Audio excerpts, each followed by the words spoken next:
कहते हैं शराब हर गम पी जाती है, लेकिन मेरे लिए ये जिंदगी का सबसे झूठा फलसफा साबित हुआ। मैं जाम पे जाम खाली करती गई, लेकिन मेरे गम नहीं मिटे और फिर भी मैं खुद को खोने का जश्न मनाती रही।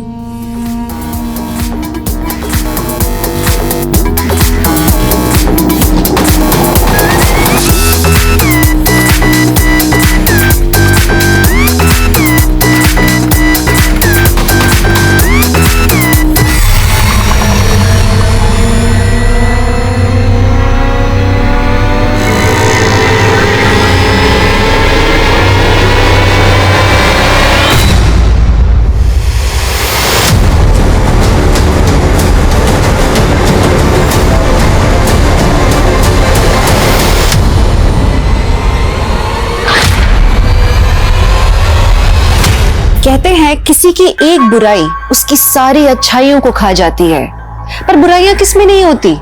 कोई झूठ बोलता है, कोई नशा करता है, हम सब में कोई ना कोई खामियां होती हैं और हम सब अपने अपने स्वभाव के हिसाब से जीते हैं। कल्पा का भी एक लाइफस्टाइल था और वो अपनी कमियों को सुधार के एक अच्छा इंसान बनने की कोशिश कर रही थी, लेकिन उसके साथ ज्यादतियां भी हो रही थी और उसकी जिंदगी एक दर्दनाक सा सफर बनकर रह गई थी।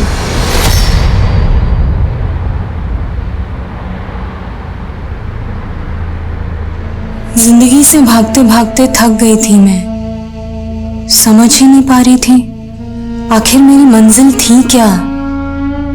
लेकिन मैं मरना नहीं चाहती थी, मुझे अपने परिवार के लिए जीना था।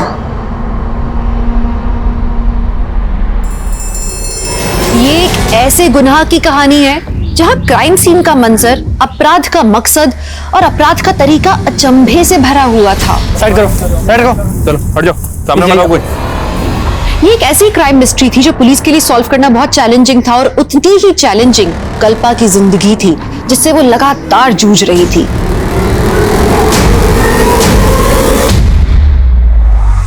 मैम, मैं जानती हूँ नशा करते वक्त इंसान अपनी परवाह करना भूल जाता है, लेकिन मुझे जिंदगी कभी रास ही नहीं आई। तुम यहाँ रहकर 40 दिन का एक सेशन पूरा करो और इसके बाद तुम शराब को कभी हाथ नहीं लगाओगी। लेकिन मैम, मुझ पर काफी कर्जा है, मैं 40 दिनों के लिए जॉब से छुट्टी नहीं ले सकती। क्या आप प्लीज मुझे कोई दवा सजेस्ट नहीं कर सकती? कल्पा, नशा दवा से नहीं, तुम्हारी स्ट्रॉन्ग विल पावर से ही छूटेगा। और क्या बाहर रहकर तुम खुद पर कंट्रोल कर पाओगी? बेबे तू कंट्रोल से बाहर होती जा रही है। वो कुड़ी तेनू मेरे खिलाफ भड़का रही है ना, मैं तेनू ओदे नाल नहीं रहन दवांगा। मैं हुणे ओदा सामान चक के बाहर फेंकता हूं। रुक तेजिंदर, रुक जा। खबरदार जो तूने उसके सामान को हाथ लगाया, वो ना मेरी पीछे है, किराया देती है मैनू। तू ना मेरे गुजारे के लिए मुझे खर्चा नहीं देता। अकेला छोड़ के गया था तू मैनू। अकेला छोड़ के तो तू याशी करेगी? अपनी बेबे को तू याश बोलता है? अरे शर्म नहीं आती तेनू? चल निकल यहाँ से, दफा हो जा। बेबे तू उस लड़की के लिए मेरी इज्जत तार रही है ना, देख लूंगा तुझे। खस मानू खानिया। आंटी, क्या हुआ? ये तेजिंदर भैया इस तरह? अरे नाम मत ले उस कुत्ते का, सारे मूड की ना बैंड बजा के चला गया। चिल्ला चिल्ला के ना मेरा गला सूख गया है। तू जुगाड़ लाई है?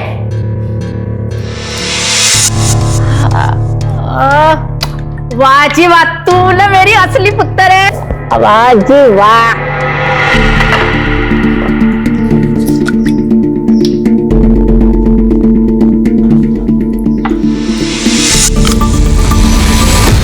कल्पा, नशा दवा से नहीं, तुम्हारी स्ट्रॉन्ग विल पावर से ही छूटेगा।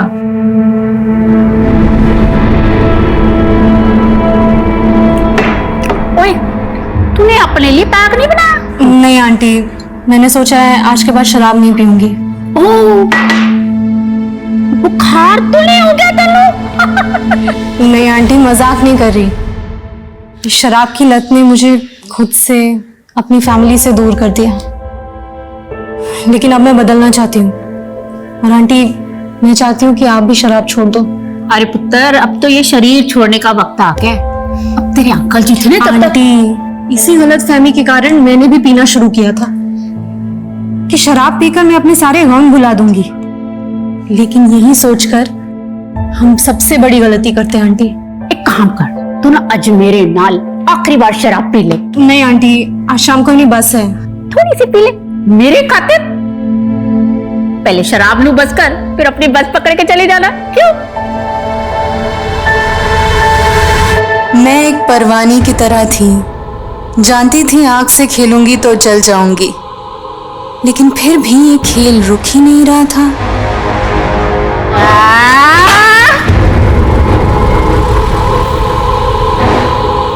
टाइम क्या हुआ बेटा? 8:30 हो रहा है। सर दर्द से फटा जा रहा है। एक काम करना, कंडक्टर से पूछना कि खाने के लिए बस कब रुकेगी। प्लीज बेटा। ठीक है आंटी।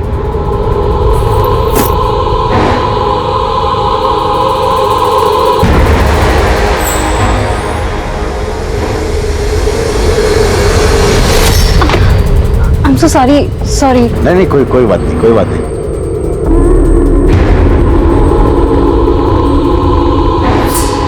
भैया ये डिनर के लिए गाड़ी कहाँ रुकेगी? बस 10-15 मिनट में गुलशन ढाबा पहुंचने वाली है, बस वहीं रुकेगी। Okay, thank you.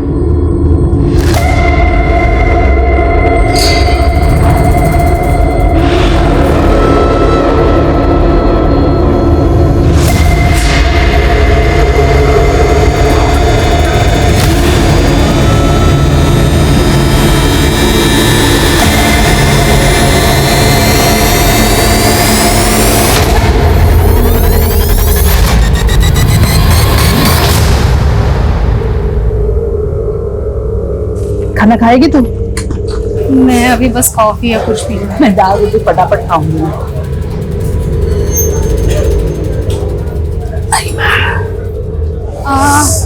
आंटी मैं अभी आती हूँ। हाँ,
साइड करो, साइड करो। चलो हट जाओ। मनीष सर, ये देखो ब्लड का निशान। लगता है लड़की को इस तरफ से लाया गया। ये देखिए सर, यहाँ भी है, यहाँ भी है सर। आगे कहीं भी नहीं है सर ब्लड। ब्लड ट्रेल यहीं तक है सर। यहीं पे ढेर सारा खून पड़ा हुआ है। हाईवे नजदीक है सर। हो सकता है सर इसलिए वो ड्रैग करके यहाँ से वहां चली गई। अगर लड़की का रेप करके उसको यहाँ फेंका गया होता तो लड़की के कपड़े भी यहीं होने चाहिए, लेकिन लड़की के कपड़े मिले हमें लड़की के पास। लड़की की कंडीशन देख के ऐसा लग रहा है कि जैसे बहुत ही हैवानियत के साथ उसका रेप हुआ है। Right sir. क्रिमिनल्स को लगा होगा कि लड़की मर गई, लेकिन लड़की सरवाइव कर गई। लड़की का होश में आना बेहद जरूरी है, क्योंकि ये लड़की हमें बता सकती है कि उसके साथ ये दरिंदगी किसने की है। Right sir. ऑफिसर, वो लड़की कोमा में चली गई है। डॉक्टर, इस लड़की का स्टेटमेंट लेना हमारे लिए बेहद जरूरी है। उस कंडीशन से बाहर कब आ पाएगी? फिलहाल ये बता पाना मुश्किल है। ये मिरेकल ही है कि वो इस कंडीशन में भी जिंदा है। उसकी गर्दन और शोल्डर पे कई फ्रैक्चर्स भी हैं। यहाँ लाई गई थी तो उसके कई जख्म सूखे हुए थे। मतलब कल रात लगभग 12 बजे के आसपास उसको जख्म दिए गए हुए। अच्छा डॉक्टर, हमें लग रहा है कि लड़की के साथ गैंगरेप भी किया गया है। हमें भी ऐसा लग रहा है। हमने सीमन सैंपल्स भी कलेक्ट किए हैं जो हमने जांच के लिए भेज दिए हैं, जिससे हमें पता लग जाएगा कि उसके साथ कितने लोगों ने गैंगरेप किया है। पिछले 24 घंटे से वो लड़की जिंदगी से जूझ रही। हमें भी खुद को चैलेंज देना है। अगले 24 घंटे के अंदर हमें उस लड़की की पहचान पता करनी है, ताकि हमें यह पता चल सके कि वो लड़की उस जगह पर कैसे पहुंची और उसके साथ ये दरिंदगी किसने की? लेकिन सर, हमें किसी भी थाने में उसकी कोई मिसिंग कंप्लेंट नहीं मिली। आसपास भी इंक्वायरी की लेकिन कुछ भी हासिल नहीं हुआ। हो सकता है सर वो लड़की इस एरिया की हो ही नहीं। भले ही वो लड़की इस एरिया की ना हो, पर उसके गुनहगार तो इस एरिया के हो सकते हैं। इस एरिया के जितने भी उठाए गए हिस्ट्री शीटर हैं सबको उठाओ, कुटो। पुलिस कोई कोताही नहीं बरत रही थी। उन्होंने कई लोकल गुंडों और हिस्ट्री शीटर्स को इंटरोगेट किया, लेकिन कोई सफलता हासिल नहीं हुई। और कल्पा का परिवार कहाँ था, वो अभी तक उसकी पहचान के लिए सामने नहीं आया था। कल्पा, उठ जा बेटा, 8 बज गए। उठो उठो जल्दी, उठो ना बेटा। चलो उठो, 8 बज गए ना बेटा, उठ जा। मंजुला, सोने दे इसे कुछ देर और। वैसे भी आज संडे है, इसे कौन सा कॉलेज जाना है? पापा, आप संडे को कहाँ जा रहे हो? फैक्ट्री में बड़ा ऑर्डर आया है, संडे का एक्स्ट्रा पार्टी कमाने का मुझे भी मौका मिला है। नहीं पापा, आप वैसे ही रोज ओवर टाइम करते हो, कम से कम संडे को तो आराम कर लिया करो। एक बेटी का बाप हूँ मैं, कल को तेरी शादी भी तो करनी है। नहीं, मुझे शादी नहीं करनी। बीए पूरा होते ही मैं भी जॉब करूंगी। मुझे आपका हाथ बटाना है। इतनी जल्दी मुझे विदा करने का मत सोचो आप लोग।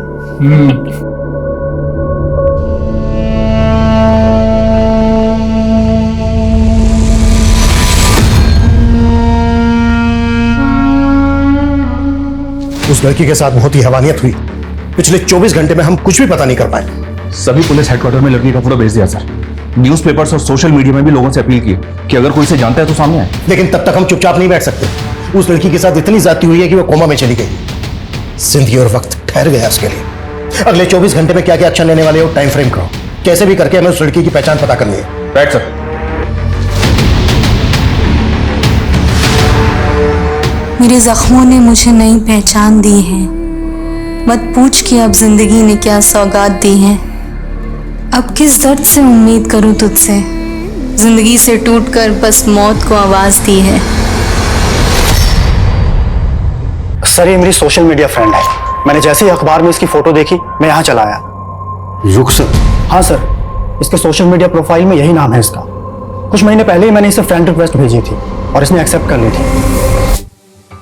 रहती कहाँ है ये रुखसत? सर, मैं इस लड़की के बारे में कुछ नहीं जानता और ना ही इससे कभी मिला। लेकिन सर, इसके सोशल मीडिया पेज में ऐसे कई फोटोज हैं जिनमें ये दिल्ली के ब्लैक थंडर पब में नजर आ रही है।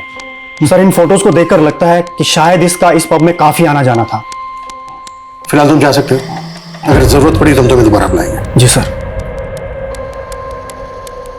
मनीष सर, एक तरफ तो ये लड़का कह रहा है कि उस लड़की से कभी मिला तक नहीं था, और दूसरी तरफ उस लड़की के लिए इसका इतना कंसर्न।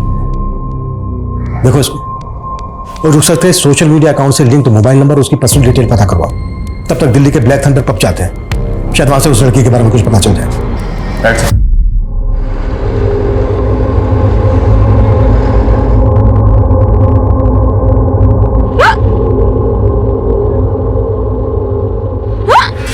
लगता है तुम्हें कोई याद कर रहा है बेटा। मुझे कोई याद करे ऐसा कम ही होता है आंटी। ऐसा क्यों बोल रही है बेटा? तेरे अपने तुझे क्या याद नहीं करते? एक काम कर, ये टॉफी खा ले, हिचकियां कम हो जाएगी। ले। नहीं, मैं ठीक हूँ आंटी। अरे ये खा ले और भी ठीक हो जाएगी। ले खा। Thank you.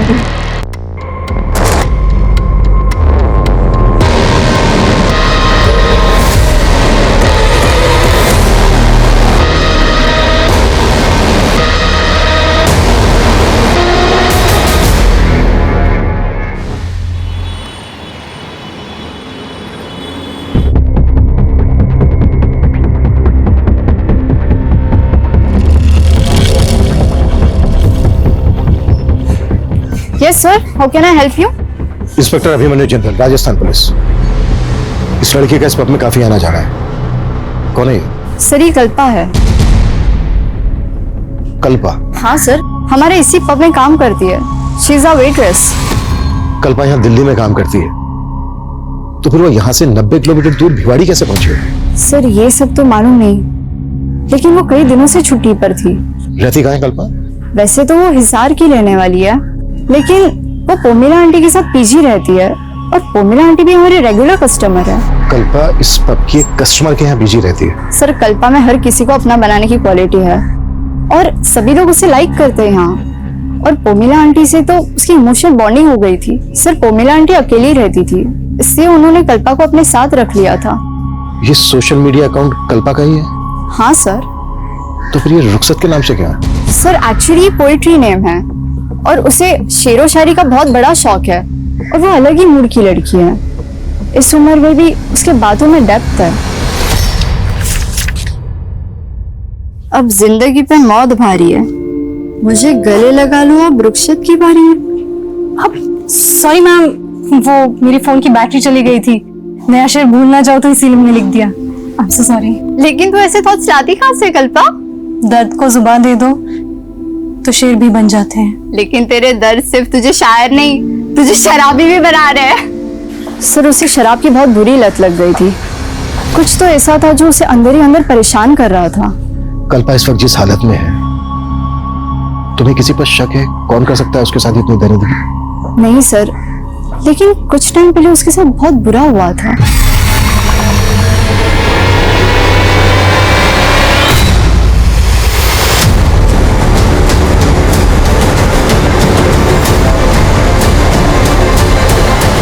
किसने किया था ये सब उसके साथ? सर ये हरकत किसने की थी इसका तो पता नहीं चला, लेकिन मैंने कल्पा को कहा था पुलिस कंप्लेंट करने के लिए, लेकिन शर्म की वजह से उसने की नहीं। और उसे रियलाइज भी हुआ कि ये सब कुछ उसकी ड्रिंकिंग की वजह से हुआ है। उसने मन बना भी लिया था कि वो शराब छोड़ देगी। क्या कल्पा का रेप हो गया? कल्पा इतने दिन से गायब है, आपने जानने की कोशिश नहीं की कि वो कहाँ गायब है? सर वो तो अपने परिवार वालों से मिलने गई थी। कहाँ रहता है कल्पा का परिवार? हिसार में। 4 तारीख को वो अपने भाई से फोन पे बात कर रही थी और उनका प्रोग्राम बन गया। भैया एक तो मुश्किल से आप मेरा फोन उठाते हो और ऊपर से माँ से भी बात नहीं करवा रहे। मैंने पहले ही बोला मैं बाहर हूँ, और वैसे भी माँ तुझसे कोई बात नहीं करना चाहती। ठीक है तो मैं घर जाके माँ से मिलती हूँ। घर आने की कोई जरूरत नहीं है। क्यों जरूरत नहीं है? वो मेरा भी घर है और आप मुझे माँ से मिलने से नहीं रोक सकते। दरअसल उसकी अपने भाई से बनती नहीं थी। क्यों नहीं बनती? ये उनकी पर्सनल बात है और कल्पा ने मुझे कभी कुछ नहीं बताया। वो 5 तारीख को बस से हिसार के लिए निकल गई। कश्मीरी गेट से उसकी 5 बजे बस थी। अगर वो हिसार के लिए निकली थी तो फिर भिवाड़ी कैसे पहुंच गई? ये मैं कैसे कह सकती हूँ? अब हमें कल्पा के परिवार का एड्रेस दीजिए। मेरे पास कोई एड्रेस नहीं है।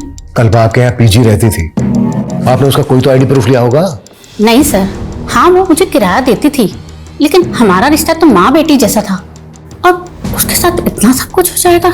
सर मैं उससे मिलना चाहती हूँ। एक कांस्टेबल को कश्मीरी गेट भेजकर ये पता करवाओ कि 5 तारीख की शाम को कल्पा ने वहां से किसी बस में बोर्ड किया था क्या? और ये भी पता करवाओ कि कल्पा हिसार जाने वाली थी, वो हिसार नहीं पहुंची तो उसकी फैमिली ने उसको ढूंढने की कोशिश क्यों की?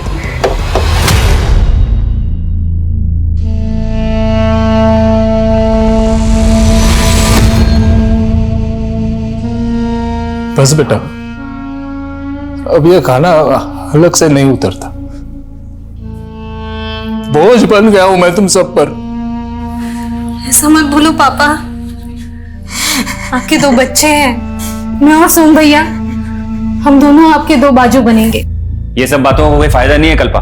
ये दिन रात जिस फैक्ट्री मालिक के तलवे चाटते रहे, उसने मुआवजे के नाम पे 2 महीने की तनख्वाह पकड़ा दी और फिर ये उसके ऊपर केस भी नहीं कर रहे। बड़े लोग हैं बेटा, ये कोर्ट कचहरी के चक्कर में पड़ेंगे तो हमारा जीना मुश्किल कर देंगे। वो जीना वैसे भी मुश्किल हो गया है हमारा, आपके हाथ भी गए और नौकरी भी। तो फिर आपकी क्या रिस्पॉन्सिबिलिटी है भैया? पापा को कोसने के अलावा आप अपने लिए कोई जॉब क्यों नहीं देखते? तुझे जॉब मिल गई तो मुझे ज्यादा अकड़ मत दिखा, समझी ना?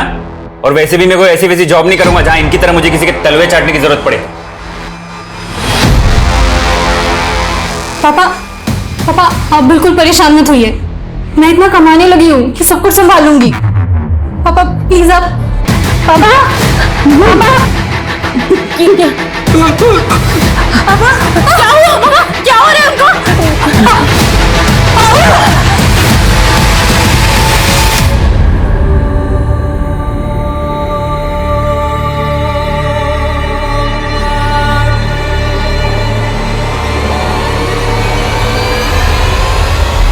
सर ये कश्मीरी गेट बस स्टैंड की फुटेज है। 5 अक्टूबर की शाम को कल्पा ने दिल्ली से जयपुर जाने वाली बस पकड़ी थी, जबकि पोमिला ने हमें बताया था कि कल्पा उस शाम को हिसार जाने वाली थी। पोमिला ने हमें बताया कि कल्पा दिल्ली से हिसार जाने वाली थी, लेकिन कल्पा ने दिल्ली से जयपुर की बस मिली। और दिल्ली से जयपुर रोड पर भिवाड़ी के पास कल्पा हमें जख्मी हालत में मिली। तो क्या कल्पा ने पोमिला से झूठ बोला या फिर पोमिला हमसे कुछ छिपा रही थी? कल्पा की फैमिली के बारे में कुछ पता चला? कल्पा के सोशल मीडिया अकाउंट से जो नंबर लिंक है वो हिसार के एड्रेस पर रजिस्टर्ड है सर। इस बस के कंडक्टर ड्राइवर को बुलवा लिया। जी सर, ये लड़की हमारे बस में उस शाम को चढ़ी थी और शायद जयपुर तक का टिकट लिया था। एक जयपुर देना। जयपुर।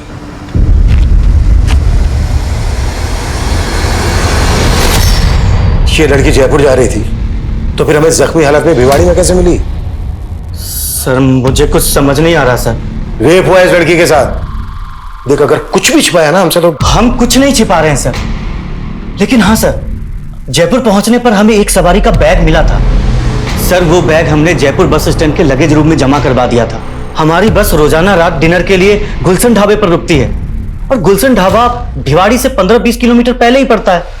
तू कह रहा है कि वो बस डिनर के लिए गुलशन ढाबा पर रुकी, वो लड़की बस से उतरी लेकिन वापस बस में नहीं चढ़ी? हमें ये याद नहीं है सर। उस बस में जो जो पैसेंजर ट्रेवल कर रहे थे सबकी डिटेल दे, हमें याद दिलाते हैं तुझे। सर ये लंबे रूट की बस है, हर रोज नई सवारी बैठती है, अब इतना याद कैसे रहेगा? तो अपनी याददाश्त पे जोर डाल। जब तक इसको सब कुछ याद नहीं आ जाता ना, जाने मत देना यहाँ से। और तेरे बस का ड्राइवर आने वाला था, वो आया क्यों नहीं अभी तक? कहाँ है वो? सर आज वो ड्यूटी पर नहीं आया था, लेकिन हमने उसे आने को बोला है। याद दिलाओ इसको। सर हमने क्या किया है सर? हमें क्यों पकड़ रहे हैं सर? तो उस लड़की की बॉडी पे जो फीमेल सैंपल्स मिले थे उनमें से एक ही डीएनए मिला है। इसका मतलब सर उस लड़की का रेपिस्ट एक ही है और हम समझ रहे थे कि लड़की का गैंग रेप हुआ। चलते हुए हाईवे पे एक अकेला आदमी एक लड़की के साथ इतना कुछ करे और लड़की रिटेलिएट ना करे, पॉसिबल नहीं है। क्या वाकई में रेप करने के बाद लड़की को जख्म दिए गए होंगे? सर आप ये कहना चाह रहे हैं कि लड़की के साथ रेप जख्मी हालत में हुआ है? वो बस डिनर के लिए गुलशन ढाबा पे रुकी थी, वहां चलते हैं। सर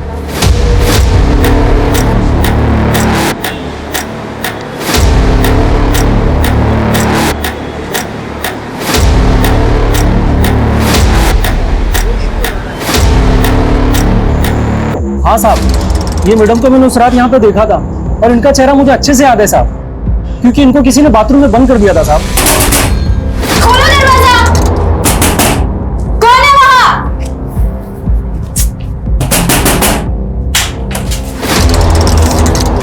ये क्या बेहुदगी है? किसने बंद किया मुझे अंदर? मुझे नहीं मालूम मैडम।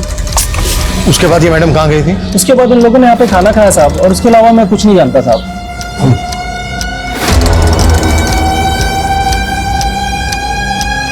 ये सीसीटीवी काम कर रहा है? जी साहब काम कर रहा है। हमें 5 अक्टूबर की रात की फुटेज चेक करना, दिखाओ। हाँ साहब आइए। हाँ शर्मा बोलो। सर 6 अक्टूबर की सुबह जो बैग बस में मिला था वो मैंने चेक किया, उसमें कल्पा का आईडी और लेडीज के कुछ कपड़े थे। सर मुझे लगता है वो बैग कल्पा का ही है। कल्पा खुद से तो अपना बैग बस में छोड़ेगी नहीं। इसका मतलब ये है कि कल्पा के साथ जो कुछ भी हुआ है वो इसी सफर के दौरान हुआ है। साहब हमने कुछ नहीं किया साहब, हमें जाने दीजिए देना साहब।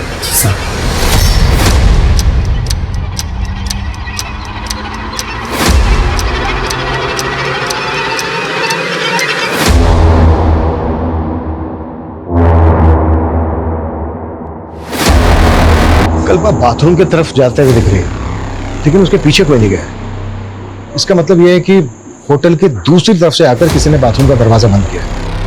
होटल के बाकी स्टाफ को खा लो, हो सकता है उनमें से किसी घर का जाओ।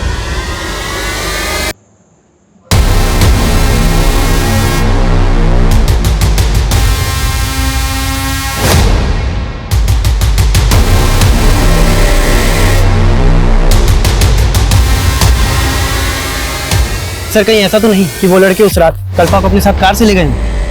कल्पा अगर अपनी मर्जी से कार में उनके साथ जाती तो अपना बैग बस में क्यों छोड़ती? लेकिन सर कल्पा उस रात बस में चढ़ी, फुटेज से ये बात क्लियर नहीं हो रही है और ना ही गाड़ी का नंबर विजिबल है। पता करो वो दोनों लड़के कौन थे और फुटेज में बस की तरफ से जितने भी पैसेंजर आते हुए दिख रहे हैं सबकी पहचान पता करो। क्राइम सीन यहाँ से लगभग 15 किलोमीटर दूर भिवाड़ी में है। यहाँ से लेकर क्राइम सीन तक जितनी भी छोटी बड़ी दुकानें हैं, ढाबे हैं, सब जगह पूछताछ करो। Okay sir. शायद उस रात किसी ने कुछ देखा हो। जी सर।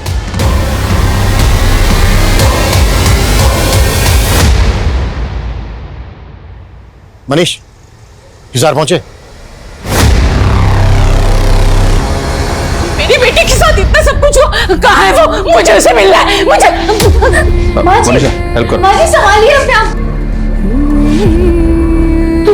माँ जी संभालिए। माँ जी को कल्पा की बहुत फिक्र लगी रहती थी और कल्पा भी पता नहीं किन लोगों की संगत में पड़ गई और शराब पीने लग गई और कल्पा के साथ अब ये सब। पॉमेला ने हमें बताया था कि कल्पा हिसार आने वाली थी यहीं पर। नहीं सर, कल्पा ने अपने भाई को भी ऐसा ही बताया था फोन। कहाँ है वो? बुलाइए उसे। सोम जी तो काम के लिए आउट ऑफ टाउन गए हुए हैं। उन्होंने ऐसा हमें कुछ नहीं बताया। हमने सुना है कि सोम की कल्पा से बनती नहीं थी। नहीं सर, दोनों भाई बहन के बीच में ना सर बहुत प्यार था। पुलिस उस बस में ट्रैवल कर रहे पैसेंजर्स के साथ साथ उन 2 लड़कों की पहचान में भी जुट गई थी जो उस ढाबे में कल्पा के साथ देखे गए थे। लेकिन इस केस के कई और भी राजदार थे। जैसे जैसे ये केस आगे बढ़ रहा था, मीडिया में भी कल्पा को इंसाफ दिलाने की गूंज उठ रही थी। कितने साल से मैं तेरी शक्ल देखने के लिए तरस रही थी बेटा। मुझे क्या पता था मैं तुझे इस साल में देखूंगी। तू चुप क्यों है बेटा? बात कर ना, अपने माँ से बात कर। ये अपनी माँ से क्यों नहीं बात करी डॉक्टर साहब? माँ मुझे विश्वास नहीं हो रहा है कि आपने मुझसे बात करने के लिए फोन किया। मेरा बस चलता ना तो मैं तुझे यहाँ बुला लेती, लेकिन तेरे भाई के आगे मेरी एक भी नहीं चलती। लेकिन आप मेरे पास भी आकर रहना नहीं चाहती। सुना है तू शराब पीने लगी है, क्या ये सच है? वो माँ बोलना। अरे सुधा, मेरा फोन देखा क्या? माँ क्या हुआ? माँ बात तो करो। माँ हेलो।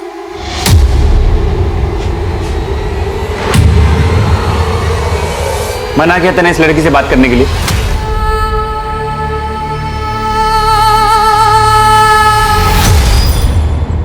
कल रात इन लोगों को तुम्हारी बस में से उतरते हुए देखा गया। हमें इनकी पहचान करनी है। कहाँ मिलेंगे ये लोग?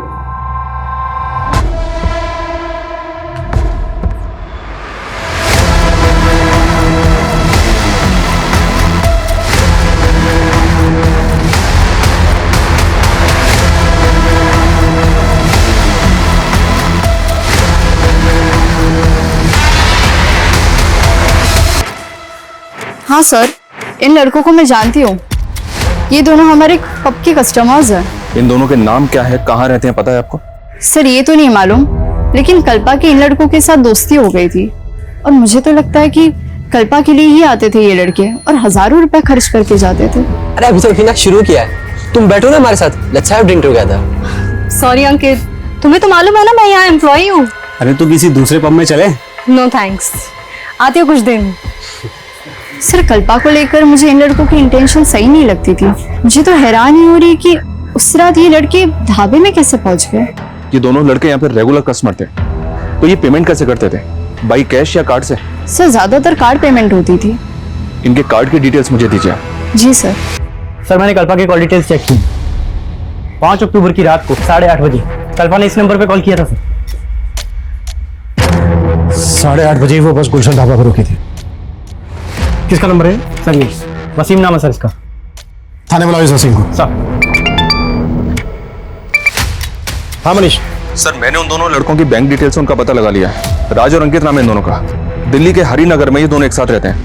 मैं अभी हरिनगर में ही हूँ, लेकिन इनके घर पे ताला लगा हुआ है सर। और अंकित का जो मोबाइल नंबर बैंक से लिंक है वो भी बंद आ रहा है। इसका मतलब ये दोनों लड़के इस कांड में इन्वॉल्व हैं, इसीलिए कहा आपने।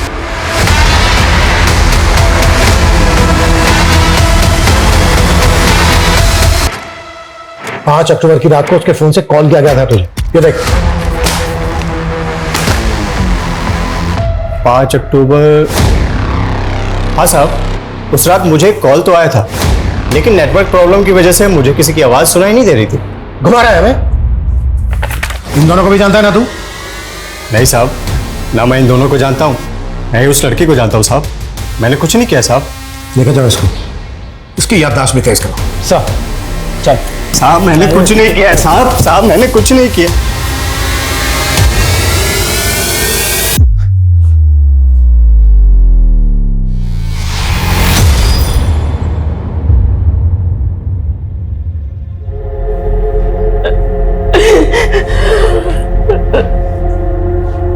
माँ ये क्या हो गया? यही चाहता था ना तू कि वो हमेशा के लिए खामोश हो जाए। देख तेरे मंसूबे पूरे हो गए। कैसी बात कर रही है माँ? बहन है वो मेरी। लेकिन तू उसका भाई खिलाने के लायक नहीं है। पिछले 3 साल से मैं उसकी शक्ल देखने के लिए तरस रही। सिर्फ तुम्हारी वजह से मैं अपनी बेटी की शक्ल नहीं देख पाई। सिर्फ तुम्हारी वजह से। इस वसीम पे भरोसा नहीं कर सकते। इसका डीएनए लो और रेपिस्ट के डीएनए से मैच करो। सर, इन दोनों लड़कों में से ये लड़का अंकित अलवर का रहने वाला है। क्राइम के बाद से दोनों अलवर में थे, लेकिन अभी अलवर से भी गायब है। अंकित अलवर का रहने वाला है तो पता करो कि दूसरा लड़का कहाँ का रहने वाला है। मैंने कल्पा का सोशल मीडिया अकाउंट चेक किया था। कल्पा इन दोनों के टच में थी। इनके आईपी एड्रेस ट्रेस करो। इस हादसे से पहले कल्पा के साथ पब में किसी ने बदतमीजी की थी। पता करो वो लोग कौन है। राइट।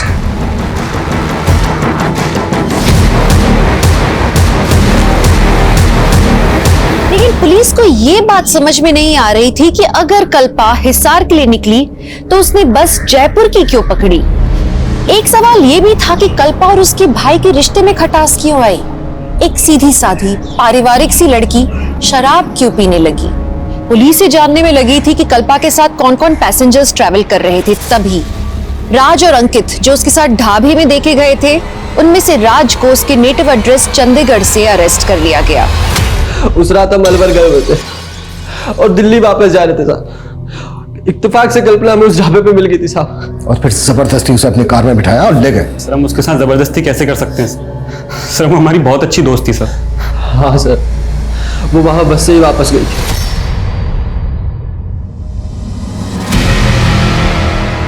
हमें पता चला है कल्पा हिसार जाने वाली थी, फिर उसने अपोजिट डायरेक्शन में जाने वाली जयपुर की बस क्यों ली? जयपुर कहां जा रही थी वो?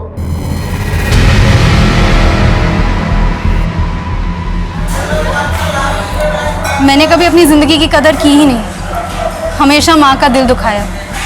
एक्चुअली उन्हीं से मिलने हिसार जाने वाली थी, लेकिन फिर सोचा अब मैं माँ से तभी मिलूंगी जब पूरी तरह से शराब पीना बंद कर दूंगी। इसीलिए मैं 40 दिनों के लिए जयपुर जा रही हूँ, नवज्योति नशा मुक्ति केंद्र। कल्पा बहुत पॉजिटिव लड़की थी। उससे बात करके हमेशा पॉजिटिव वाइब्स ही आती थी। हम उसके साथ ऐसा करने की सपने में भी नहीं सोच सकते साहब। फिर तुम दोनों गायब क्यों हुए थे? डर गए थे साहब। डर इसलिए गए थे क्योंकि तुम दोनों भी इन्वॉल्व हो इस क्राइम में। रेपिस्ट के सैंपल्स हैं, डीएनए सैंपल्स हैं हमारे पास। तुम दोनों के भी सैंपल्स लेंगे, सब साफ हो जाएगा। डीएनए सैंपल्स लो इनके।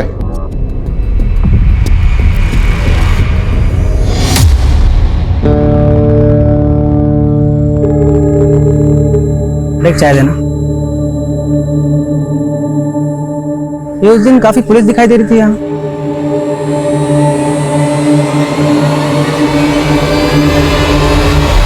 सर, हमने राज और अंकित दोनों के डीएनए सैंपल्स ले लिए हैं और दोनों अभी ये कह रहे हैं कि कल्पा गुलशन ढाबे से उस बस में ही चढ़ी थी। और दूसरी बात ये सर, मैंने जयपुर के नवज्योति नशा मुक्ति केंद्र से पता किया है, ये कल्पा 6 तारीख को 40 दिन के कोर्स के लिए वहां जाने वाली थी। तो कल्पा भिवाड़ी में उस हालत में क्यों मिली? अगर ये दोनों लड़के सही बोल रहे हैं तो क्या बस का कंडक्टर और ड्राइवर झूठ बोल रहे हैं? बस के पैसेंजर्स की पहचान पता चली? जी हाँ सर, 2 आदमियों की पहचान हुई है। ये देखिए, ये बसंत है और ये योगी। इन दोनों को थाने बुलवा लिया। सर मैं कल्पा की सोशल मीडिया अकाउंट चेक कर रहा था। सर कल्पा अपने पुराने पोस्ट में कई फोटोज में इस लड़के के साथ दिखाई दे रही है सर। और सर ये लड़का कल्पा को सोशल मीडिया पे काफी मैसेज किया करता था, लेकिन कल्पा रिप्लाई नहीं करती थी। और सर 5 तारीख को भी ये देखिए सर, इसने कई मैसेज किए। कल्पा मैं तुमसे मिलना चाहता हूँ, प्लीज रिप्लाई करो। अगर तुम मुझसे नहीं मिली तो अच्छा नहीं होगा। साहिल, मैं तुम्हारे लिए अपने परिवार छोड़कर आई हूँ और तुम मुझे अकेला छोड़कर कहीं कहीं दिन गायब रहते हो। कल्पा मेरा काम जानती हो ना तुम। लेकिन साहिल, तुम मुझे अपनी फैमिली से मिलवाने वाले थे ना, तो क्या हुआ उसका? कल्पा मैंने बात की है उनसे, मैं उनको कन्विंस करने की पूरी कोशिश कर रहा हूँ। हाँ बस मुझे थोड़ा वक्त दो। हाँ सर, ये उस बस में थी, ये पीछे वाली सीट पे बैठी हुई थी सर। सर इसके साथ एक लेडी भी थी। दोनों को देख के ऐसा लग रहा था जैसे दोनों एक दूसरे को पहले से पहचानते हो। इनमें से देखकर बताओ कौन थी वो? ये नहीं सर।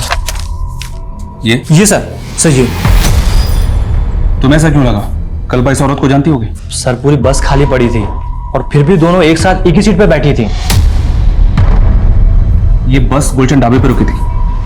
अच्छी तरह से याद करके बताओ, क्या ये औरत वापस उस बस में चढ़ी थी वहां से? सर उतना तो याद नहीं आ रहा सर। हाँ सर, ये लड़की उस ढाबे के बाद बस में चढ़ी थी। शायद गैस वैस का कोई प्रॉब्लम था इसे, तो एक औरत ने इसे कोई तो गोली दी थी। ये टॉफियां खा ले, हिचकियां ठीक हो जाएगी। ले। नहीं आंटी, मैं ठीक हूँ। अरे ये खाएगी तो और भी ठीक हो जाएगी। ले। सर हो सकता है वो नशे वशे की गोली। तो तुम्हें उस औरत पे शक है? नहीं सर, पहले शक नहीं था, लेकिन अब ये सब पता चलने के बाद तो शक हो रहा है सर। और गुलशन ढाबे से थोड़ा दूर जाने के बाद मुझे एक लड़की के चीखने की आवाज सुनाई दी थी, और तब मैंने देखा तो वो बस में वो लड़की नहीं थी, लेकिन हाँ दूसरी सीट पर वो औरत आंखें बंद करके बैठी हुई थी। अगर ऐसा था तो तुमने बस क्यों नहीं रुकवाई? सर उस वक्त मुझे कुछ समझ में नहीं आया, लेकिन ये जरूर है कि मैंने किसी की चीखने की आवाज सुनी थी। हमने कोई भी चीख की आवाज नहीं सुनी थी सर। तो पैसेंजर बस झूठ बोल रहा है? सर हमें नहीं पता कि वो ऐसा क्यों बोल रहा है, लेकिन हमने कोई चीख नहीं सुनी। बसंत और एक दूसरे पैसेंजर का कहना है कि गुलशन ढाबा पे कल्पा वापस बस में चढ़ी थी, लेकिन तू शुरू से कह रहा है कि वो बस से उतरी थी लेकिन बस में चढ़ी नहीं वापस। सर मैंने कहा था कि मुझे याद नहीं है कि वो बस में चढ़ी या नहीं चढ़ी। तेरी याददाश्त को हम अच्छे से ठीक करते हैं। 10 सालों। सर ये लड़का साहिल है। कल्पा इस लड़के से प्यार करती थी, लेकिन हम नहीं चाहते थे वो इस लड़के से शादी करे। भैया समझने की कोशिश करो, मैं साहिल के बिना जिंदा नहीं रह सकती। बस कर। आज अगर तेरे पापा जिंदा होते ना, तो वो भी दूसरे समाज के लड़के के साथ तेरी शादी नहीं होने देते। लेकिन कल्पा अपने मर्जी की मालिक थी। वो इस लड़के के लिए हमें छोड़कर दिल्ली चली गई। फिर उसे बाद में एहसास हुआ कि हम सही थे। इस लड़के ने कल्पा के साथ किया क्या था? सर धोखा दिया था। ये लड़का पहले से ही शादीशुदा था। तुमने समझ के रखा है मुझे? हाँ, मैंने तुम्हारे लिए अपनी फैमिली से बगावत की और तुमने मुझे इतना बड़ा धोखा दिया साहिल। मैं मानता हूं मैं शादीशुदा हूं, लेकिन मैं तुम्हें अपनी दूसरी बीवी बनाकर रख सकता हूं। इसी गम में कल्पा ने शराब पीनी शुरू कर दी थी। माना कि उसने गलती की थी, लेकिन सोहम ने उसे कभी माफ नहीं किया, इसलिए अकेली ही अपना कम झेलती रही वो। सर मैं बस के बाकी पैसेंजर्स के बारे में पता करा था, तो मुझे वसीम के कांटेक्ट में रूही नाम की औरत का नंबर मिला। सर ये है रूही। सर ये वही औरत है जो कल्पा के साथ बस में थी। सर ना मैं झूठ बोल रही हूँ और ना वसीम। उस रात मेरे फोन की बैटरी चली गई थी, तो मैंने उस लड़की के फोन से वसीम को फोन जरूर किया था, लेकिन नेटवर्क प्रॉब्लम था, इसलिए हमारी बात नहीं हो पाई थी। तुमने उस रात उस लड़की को कुछ खिलाया भी था? क्या नशा मिला था उसमें? कैसी बात कर रहे सर, मैं ऐसा कुछ क्यों करूंगी? वो लड़की जख्मी हालत में हमें भिवाड़ी में मिली। भिवाड़ी से थोड़ा दूर डोसा उतरी थी तुम, और वो लड़की पूरे रास्ते तुम्हारे साथ थी। देखो कुछ भी हमसे छिपाना मत। मैं कुछ नहीं छिपा रही सर, मैं उस लड़के के साथ बैठी जरूर थी, लेकिन बाद में मैं आगे की सीट पे चली गई थी।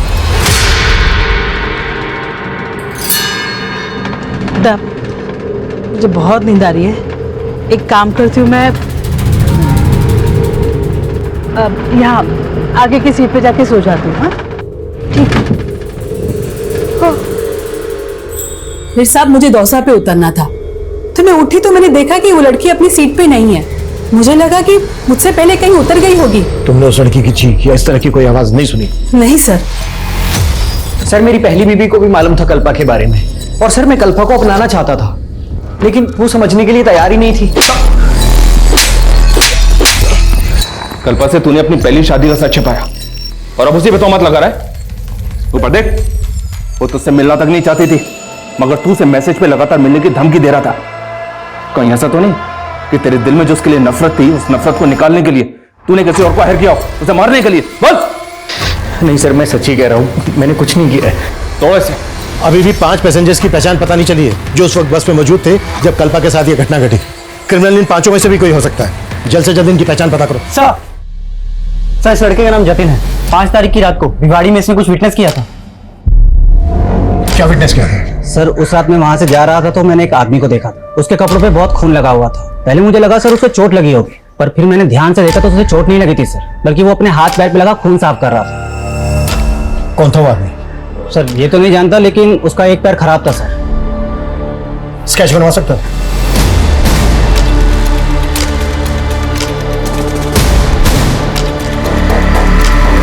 सर इसे मैं जानता हूँ, ये चने वाला बबलू है, बसों में चना बेचता है। सर उस रात हमारे बस में ये गुलशन ढाबा से चढ़ा था और डोसा में उतर गया था।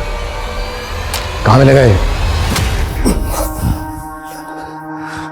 साहब, आपको मुझे देख के ऐसा लगता है कि मैंने ऐसा किया है। मुझे फंसाया जा रहा है साहब। मैंने कुछ नहीं किया। मैं बेकसूर हूँ साहब। ये घुमा फिरा के बात मत कर। कल पेशी है तेरी कोर्ट में। जो जो किया है कबूल कर ले।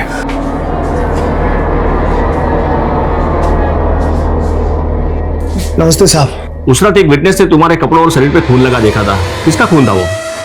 मेरे कपड़ों पे कोई खून नहीं लगा था साहब। किसी बड़े आदमी को बचाने के लिए मुझे जैसे गरीब और फंसाया जा रहा है साहब। हमसे झूठ उगलवाने के लिए इन लोगों ने हमें बहुत टॉर्चर किया साहब। मैं बेकसूर हूँ साहब। मुझे बचा लीजिए साहब। पाठक, इन्हें बाहर ले जाइए।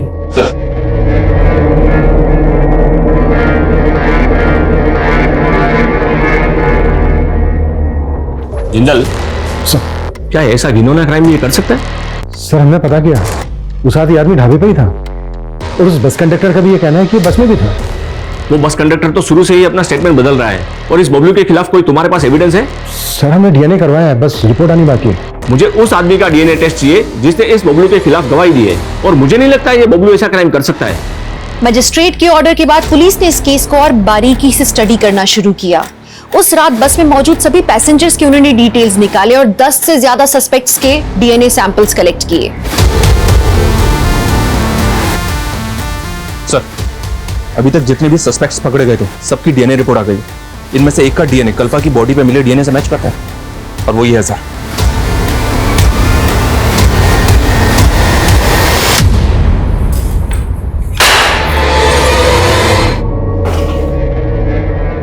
हो जा शुरू। साहब, जब मैंने उस रात उस लड़की को ढाबे पे देखा ना तो मैं देखता ही रह गया। बहुत सुंदर थी साहब वो। पहले मैंने उसको बाथरूम के अंदर बंद कर दिया, लेकिन वो बाहर आ गई। फिर मैं उसको दोबारा देखने लगा और उसकी नजर भी मुझ पे पड़ी।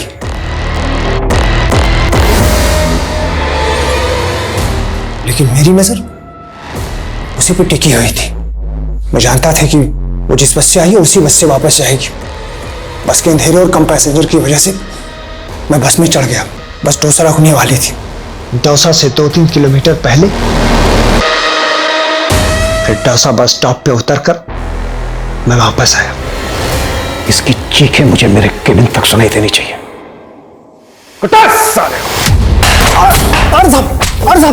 एक जज्बाती इंसान गलत लोगों पर भरोसा कर बैठता है, जैसे कि कल्पा ने कई गलत लोगों पर भरोसा करके कई ठोकरें खाई हैं अपनी जिंदगी में। साहिल के लिए उसके जज्बात सच्चे थे पर उसे धोखा मिला। उसके परिवार के लिए उसके जज्बात सच्चे थे पर उसे सहारा नहीं मिला और वो बेचारी जूझती रही। उसके अंदर यह एहसास हमेशा से था कि उसे तबाही का नहीं उन्नति का रास्ता अपनाना है, लेकिन फिर उसके मासूम जज्बात एक सर फेरे के चपेट में आ गए। सुनो नील, ओ भाऊ, जरा उस सुधीर को समझा बुझा करके शांत करो। उसकी बेटी मरी है भाऊ। अरे हम उसका दुख समझते हैं, पर इसमें गलती किसकी? खत्म करो ये सब। ऐसा करो, लकड़ी खरीद करके जंगल में उस बच्ची का दाह संस्कार करो और कोई पूछे तो कहना कि है जैसे मरी है। और सुनो, तुम खुद मत जाना, आपको को भेजना। ओ भाऊ। नमस्कार, मैं दिव्यांका त्रिपाठी दहिया क्राइम पेट्रोल सतर्क में आपका स्वागत करती हूँ। अभी अभी आपने जो ऑडियो क्लिप सुनी, वो ऑडियो क्लिप किसकी थी? वो कौन लड़की थी जिसकी मौत हुई थी और उसकी मौत का राज क्या था? आखिर वहां हुआ क्या था?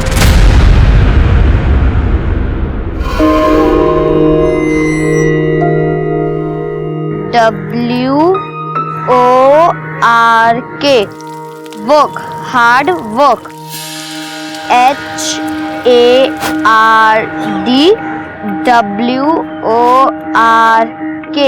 Hard work. ये क्या होता है? अरे अम्मा देखो, हार्ड माने कड़ा और वर्क मतलब काम। कड़ा काम, मेहनत वाला काम जो तुम करती हो। तो ये बात अपने पापा को बोल कि हम कितनी मेहनत वाला काम करते हैं, वो हार्ड वाला। अरे अम्मा, अगर हम पापा को कुछ कहने जाते हैं ना तो वो उल्टा हमें काटने आते हैं। बाप है तुम्हारी, ऐसे नहीं बोलते। सॉरी। चल दे छठी मैया प्रात दर्शन दे। अम्मा, तुम्हें छठी मैया का गाना बहुत पसंद है ना? हाँ, बहुत पसंद। जैसे तुमको ये रेडियो सुनना पसंद है ना, हमको हमारा लोकगीत संगीत बहुत पसंद है। अब रोजी रोटी के चक्कर में बिहार छोड़ दी तो क्या, अपने रीति रिवाज भी छोड़ देंगे। सच्चे मन से आदमी जो भी मांगे ना, छठी मैया जरूर देती है। अच्छा अम्मा, तुम छठी मैया से क्या मांगती हो? बताओ ना अम्मा। सूप कितने का? 40 रुपया का भैया। ठीक है, 2 दे दो। ये लीजिए। ठीक।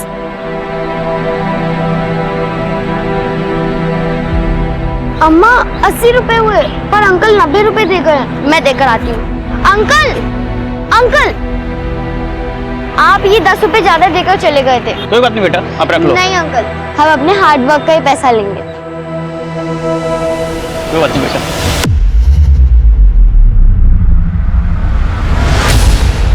कहाँ गई थी वहाँ? वो पापा, वो अंकल 10 रुपए। तुमको कितनी बार बोले हैं कि इसको यहाँ बाजार मत लाया करो।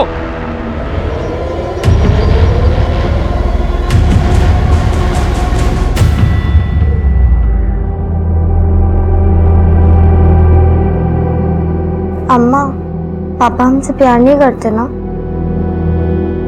वो तो तुमसे बहुत प्यार करते हैं, बस उनको जताना नहीं आता। लेकिन आज तुम उस आदमी के पीछे क्यों गई थी? तुमको पता है ना पापा कितना गुस्सा करते हैं। अम्मा, हम पापा की मार खा सकते हैं पर गलत काम नहीं कर सकते। और आपने तो सिखाया था कि ईमानदारी से बढ़कर कुछ नहीं। हमारी बच्ची, तू सो जा।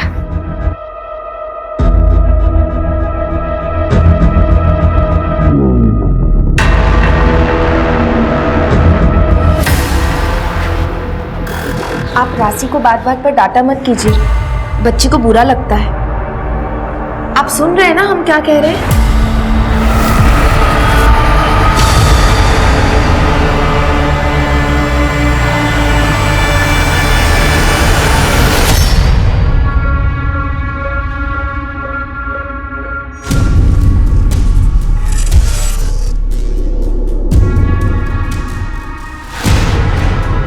ये क्या कर रहे हैं आप?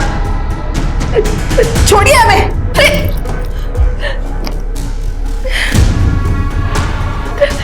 क्या कर रहे हो? पति हैं हम तुम्हारे, पति का धर्म निभा रहे हैं। धर्म तो ना आप पति का निभा रहे हैं और ना ही एक पिता का। आप क्या कर रहे हैं हम दोनों जानते हैं, और ऐसा करने से कुछ होगा भी नहीं, ये भी जानते हैं। बाहर में जाओ।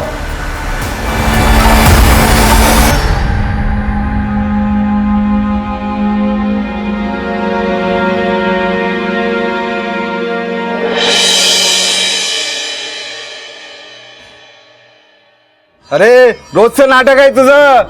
हाँ, मेरे को मेरा आज पूरा पैसा चाहिए। भैया हमारी बात तो सुनिए, कुछ वक्त और दे दीजिए भैया। 6 महीना हो गया भैया, काम धंधा एकदम ठप पड़ा है। काम काज ठप पड़ा है तो शाम को दारू पीने के लिए पैसा कहाँ से आता है? एक नंबर का घटिया आदमी है तू। अंकल, आप हमारे पापा से बदतमीजी से बात क्यों कर रहे हैं? तेरे पापा को तो मैं जूता मार के भी बात कर सकता हूँ। चल बाहर निकल ऐसे। चल भैया, चल चल। नहीं भैया, नहीं भैया, बच्ची को माफ कर दीजिए भैया। भैया आप हमें ऐसे निकाल देंगे तो हम कहाँ जाएंगे? बस आप हमें 1 हफ्ते का वक्त और दे दीजिए, हम आपका सारा पैसा वापस कर देंगे। 1 हफ्ता? हाँ, उसके बाद एक भी दिन नहीं। और हाँ, अपनी बेटी को जरा समझा कि ज्यादा ना उड़े, वरना उड़ने वालों के पर कतरना अच्छे से आता है हमें।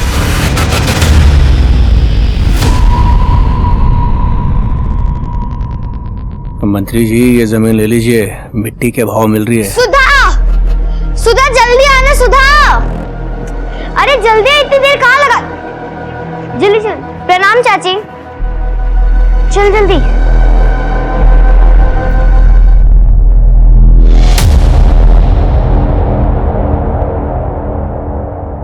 कुमुद, सुधा को समझा, राजा रंग पे शासन करता है, दोस्ती नहीं करता। दोस्ती बराबर वालों से होती है। बच्ची है वो। बच्ची है इसलिए तुम्हें बोल रहा हूं उसे समझाने के लिए, नहीं तो मैं अपने तरीके से उसे समझा देता। हाँ?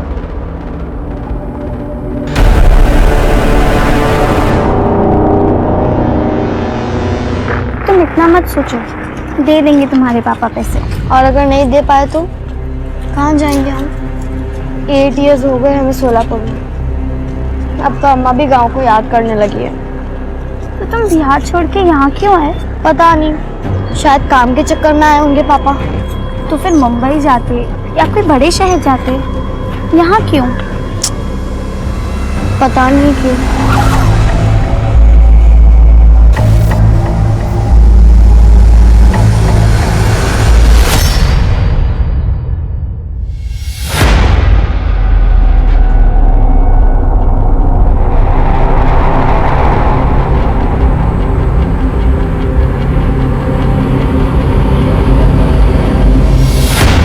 अरे तेरे को समझ में नहीं आ रहा क्या?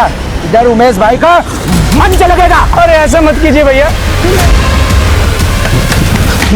भाभी राशि राशि को राशि भाभी राशि भाभी राशि राशि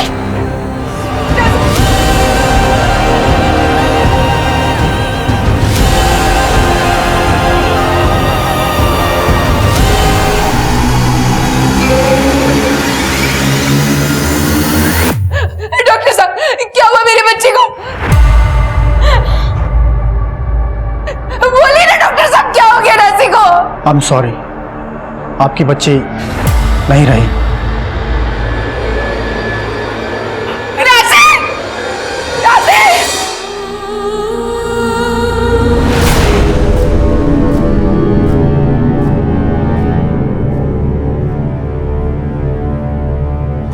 हेलो, ऐसा नहीं हो सकता साहब, आपसे जरूर कोई चूक हुआ है। देखिए हमसे कोई चूक नहीं हुई है। आपकी बच्ची की मौत है जैसे ही हुई है। नहीं साहब, आप तो जाइए ना इनको। अरे ऐसा होता तो मैं भी हमको मिलिए पता इधर, होता। मेरी बात तो मानिए। उल्टी होती, दर्द होता क्या हो रहा है साहब। इधर? देखिए सर, मैंने आपको बुलाया। इनकी बच्ची की मौत हैजे से हुई है, लेकिन ये मेरी बात मानने को तैयार ही नहीं है। कोई जांच पड़ताल की है? ऐसे ही बोल दिया। हाँ सर, रिपोर्ट है ना, आप रिपोर्ट पढ़िए। मिलिए। मैं बोल रहा है ना, मैं बिजी अभी आता हूँ थोड़ी देर में। रिपोर्ट में तो सही लिखा है। एक काम करो, बच्ची की लाश सीने दे दो, क्रियाक्रम कर देंगे। नहीं नहीं साहब, हमारे बच्चे को हैजा नहीं था। रिपोर्ट में तो ये लिखा है मैडम, और जब डॉक्टर कह रहे हैं तो सही बात होगी। अरे बोला ना मैं आ रहा है। आप एक काम करो, बॉडी हैंड ओवर कर दो। जी ठीक है साहब साहब, अरे बोला ना तेरे को भाई। मेरे बच्चे। राशि का बलात्कार करके उसका खून किया गया था, लेकिन डॉक्टर ने पुलिस से कहा कि उसकी मौत कॉलेरा की वजह से हुई है। तो क्या डॉक्टर से चूक हुई थी, या वो जल्दबाजी में अपना पल्ला झाड़ने की कोशिश कर रहे थे, या फिर इन सब के पीछे कोई और ही बड़ा राज छुपा हुआ था? राशि का अंतिम संस्कार कर दिया गया और मामला पूरी तरह से शांत हो गया, लेकिन सच पर कितने भी पर्दे डाल दो, सच तो सामने आ ही जाता है। सुनो नील, ओ भाऊ, जरा उस सुधीर को समझा बुझा करके शांत करो। उसकी बेटी मरी है भाऊ। अरे हम उसका दुख समझते हैं, पर इसमें गलती किसकी है? खत्म करो ये सब। ऐसा करो, लकड़ी खरीद करके जंगल में उस बच्ची का दाह संस्कार करो, और कोई पूछे तो कहना कि है जैसे मरी है। और सुनो, तुम खुद मत जाना, अप्पू को भेजना। ओ भाऊ, ये ऑडियो क्लिप मीडिया में पूरी तरह से छाई हुई है। हर तरफ यह खबर उछाली जा रही है कि किसी लड़की के साथ कुछ गलत करके मामले को रफा दफा करने की कोशिश की जा रही है। सर, ये ऑडियो क्लिप सस्पिशियस तो है, लेकिन डेफिनेट नहीं। क्लियर नहीं हो रहा है कि ये किस इंटेंशन से बोला गया। इसलिए इस केस की छानबीन के लिए हमने स्पेशल टीम तैयार की, जिसे तुम लीड करो। देखो, कुछ हुआ भी था या वैसे ही न्यूज क्रिएट करने के लिए इस ऑडियो क्लिप की सनसनी फैलाई जा रही है। सर, हमारे पास कोई इन्फॉर्मेशन है इस ऑडियो क्लिप के सोर्स के बारे में? सोर्स का पता चल गया। सोलापुर के कांस्टेबल अनिल शिंदे के मोबाइल से ये ऑडियो क्लिप वायरल हुई। इसमें कांस्टेबल अनिल शिंदे और वहां की पीएसआई उमाकांत पुरोहित की आवाज है। घटना 15 दिन पहले की, 30 अक्टूबर।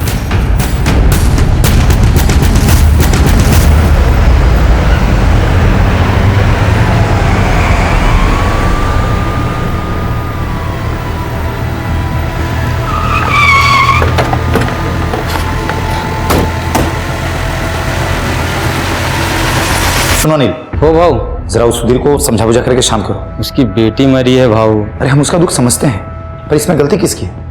खत्म करो ये सब। ऐसा करो, लकड़ी खरीद करके जंगल में उस बच्ची का दाह संस्कार करो, और कोई पूछे तो कहना कि है जैसे मरी है। और सुनो, तुम खुद मत जाना, अप्पू को भेजना। हो भाऊ, तुम दोनों की आवाज है ना? सर, ये मेरी ही आवाज है, पर मुझे तो एक बात समझ में नहीं आ रही है इसमें ऐसा मैं क्या गलत कह रहा हूँ? अगर गलत नहीं कह रहे हो तो मीडिया को ऐसा क्यों लग रहा है कि किसी को मार कर केस को रफा दफा करने की कोशिश की गई? सर, कुछ रफा दफा करने की कोशिश नहीं की गई। मैं खुद अस्पताल गया था, बच्ची की लाश को भी मैंने देखा था, हैजे से मरी थी वो। ये देखिए साहब, डॉक्टर की रिपोर्ट। बच्ची की फैमिली वाले डॉक्टर से लड़ रहे थे, डॉक्टर ने हमसे ऐसा बोला, तो मैंने डॉक्टर को बोला कि बच्ची की लाश को फैमिली को सौंप। और ये लकड़ी पहुंचा के बच्ची को जलाने की बात? वो क्या है ना साहब, बच्ची के फैमिली वाले बहुत गरीब हैं, उनके पास खाने को भी पैसे नहीं थे। मैंने तो बस उनकी मदद की, दाह संस्कार का इंतजाम किया था बस। ये देखिए साहब, बच्ची के पिता ने खुद दाह संस्कार किया था। साहब, कोई मामला रफा दफा नहीं किया गया। हम पुलिस वाले हुए तो क्या हुआ, दिल तो हमारे पास भी है ना साहब। बच्ची मरी थी उनकी, मैं तो बस उनकी मदद कर रहा था। कांस्टेबल अनिल शिंदे। हो सर। वो ऑडियो क्लिप तुम्हारी फोन से वायरल हुई थी, क्यों की थी वायरल? मैंने कुछ नहीं किया साहब, वो मेरे मोबाइल में अपने आप कॉल रिकॉर्ड हो जाते हैं। वो मेरा मोबाइल खराब हो गया था ना साहब, इसके लिए मैं वो बनाने के लिए दिया था दुकान में, तो वो मोबाइल बनाने वाले ने ही उसको वायरल कर दिया। उसको लगा कोई स्पेशल न्यूज़ है। सर मुझे तो नहीं लगता ये दोनों सच बोल रहे हैं। मैं भी उनकी बातों से कन्विंस तो नहीं हूँ, लेकिन ऑडियो क्लिप में ऐसा भी तो कुछ नहीं है जिसकी वजह से हम पुरोहित पर उंगली उठा सकें। बच्ची के परिवार से बात करते हैं। सर बताइए, क्या हुआ था आपकी बेटी के साथ? पता नहीं साहब, लेकिन हैजा तो नहीं हुआ होगा। उस दिन राशि स्कूल गई थी, सुपर डलिया के फेरी के लिए भी गई थी, और अगर वो बीमार होती तो हमको तो पता होता ना। आप में से किसी से उसने कुछ कहा था? नहीं, कुछ कहा तो नहीं था साहब। सर उस दिन बाजार में सबके दुकान और ठेले टूट रहे थे, राशि वहाँ पर आई थी। मुझे लगा शायद उसको कुछ लग जाएगा, तो हमने भेज दिया था उसको घर पे। एक बात बताइए, उसका क्रियाक्रम आपकी मर्जी से हुआ था या फिर कोई जोर जबरदस्ती की गई? गरीब की मर्जी का कोई मान होता है क्या साहब? हमारा मकान मालिक हमारे सर पर खड़ा था। हमारा राशि का मौत हैजा से नहीं हुआ। अब बड़े साहब को बोलेंगे पड़तालने को। देखो, मैं तुम्हारे सामने हाथ जोड़ता हूँ, इस घर में पुलिस नहीं आना चाहिए। इस बात को यहीं खत्म करो। अगर नहीं कर सकते तो मेरा घर अभी के अभी खाली करो और इस लाश को भी लेकर चले जाओ, और फिर करते रहो जो करना है वो। ठीक है भैया, आप जो कहेंगे हम वही करेंगे। फिर एक पुलिस वाला है और बोला लकड़ी का इंतजाम हो गया। आनंद पानंद में हमारी बच्ची का लाश उठाकर उसका अंतिम संस्कार करवा दिया साहब।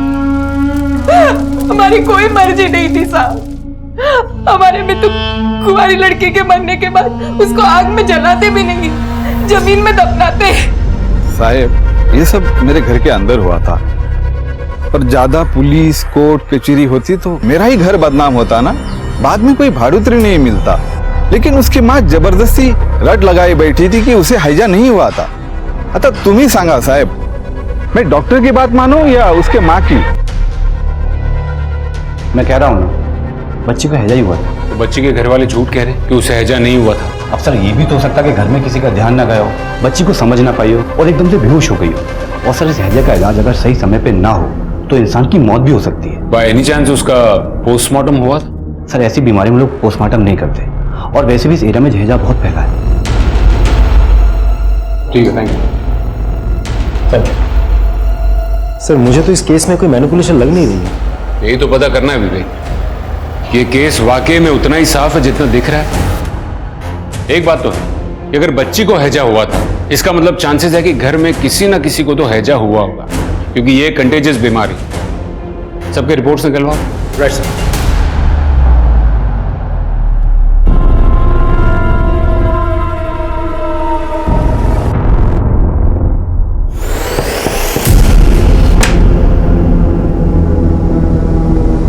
तुम फिर पी कर आए हो?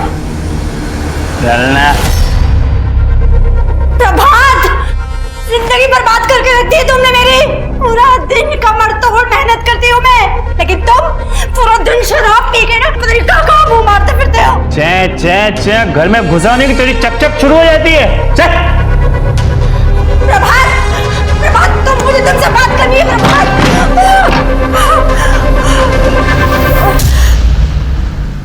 सर पूरी फैमिली की मेडिकल रिपोर्ट आ गई है। राशि की मां लक्ष्मी और चाचा गौतम को तो हैजा नहीं हुआ था, लेकिन बाप सुधीर को हुआ था। इसका मतलब पूरी पॉसिबिलिटी है कि राशि को भी हैजा हुआ होगा। हो तो सकता है सर। वैसे भी बच्चे साफ सफाई के साथ कहाँ रहते हैं। आप एक्सक्यूज मी सर। हेलो, हाँ हाँ बताता हूँ, अरे बताता हूँ, ठीक है, ओके। क्या हुआ? कुछ नहीं सर, वो घर से वाइफ का कॉल था, पूछ रही थी कब तक आओगे। मुझे कह दो ज्यादा दिन नहीं लगेंगे, वैसे भी मुझे यहाँ केस ही नजर नहीं आ रहा है। सही कह रहे सर।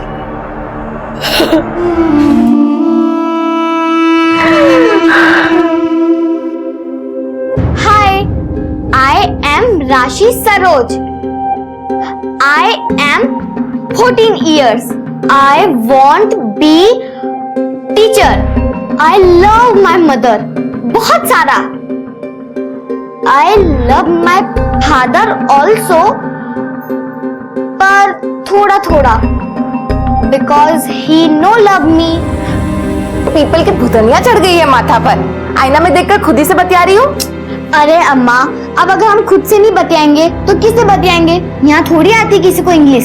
हम ही बस्ती छोड़कर इंटेलिजेंट लोगों के बीच में जाएंगे। दिल्ली, मुंबई, वहाँ तो सब इंग्लिश बोलते हैं। अच्छा, पर जाओगी कैसे? पैसा कहाँ है? एक बार हम अंग्रेजी बोलना सीख जाए ना, फिर वीडियो बना कर वायरल कर देंगे। फिर देखना कैसे बुलाया करेंगे तुम्हारी बिटिया को लोग काम पर। अच्छा, तो वायरल होएगी हमारी बिटिया। हाँ। क्या है उस ऑडियो क्लिप का सच? क्या सच में किसी मासूम के साथ कुछ गलत करके उसे मार दिया गया और इस बात को रफा दफा किया गया? आखिर क्या हुआ था उस बच्ची के साथ? क्या सच में उस बच्ची को इंसाफ मिलेगा? अब तुमको सब जानने लगे हैं राशि। वो वायरल हो गई हो तुम, लेकिन उसके लिए हमको बहुत बड़ी कीमत चुकानी पड़ी। बहुत बड़ी कीमत चुकानी।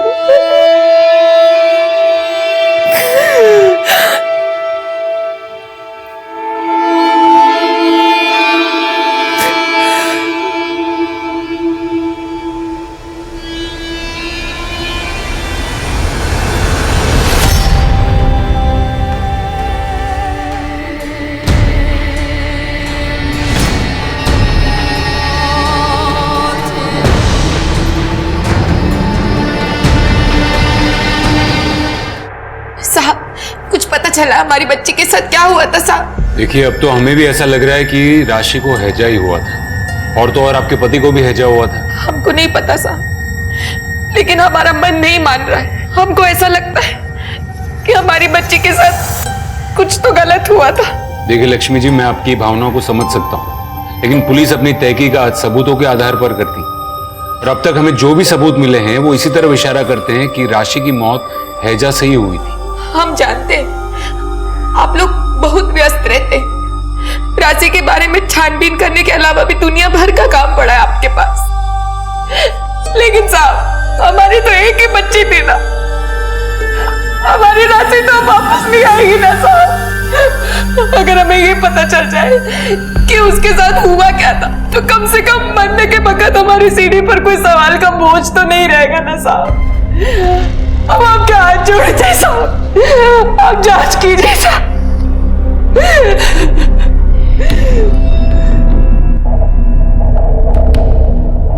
सर, ये डॉक्टर दिनेश की रिपोर्ट और ये राशि की death certificate. But I am sorry sir, मुझे समझ में नहीं आ रहा हम ढूंढ क्या रहे हैं। मुझे भी नहीं पता विवेक, लेकिन अगर राशि की मां इतनी कॉन्फिडेंट थी कि राशि को हैजा नहीं हुआ था, कुछ और हुआ था, तो आई एम श्योर कि हमें कुछ ना कुछ जरूर मिलेगा। लेकिन सर, हम इस केस को ऑलरेडी इतने अच्छे से स्टडी कर चुके हैं, कुछ भी तो सस्पिशियस नहीं निकला।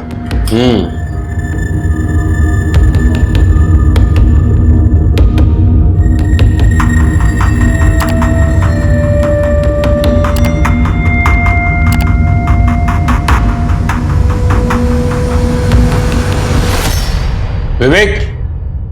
Yes sir. विवेक, ये डॉक्टर देखो, ये हॉस्पिटल के काफी फोटोज में दिख रहा है। ऐसा लग रहा है जैसे राशि का केस इसी के अंडर में था। लेकिन उस दिन हॉस्पिटल में ये डॉक्टर तो नहीं दिखा था हमें।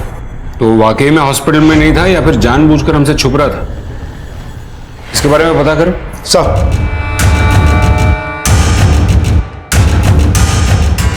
ये तो डॉक्टर मनीष है।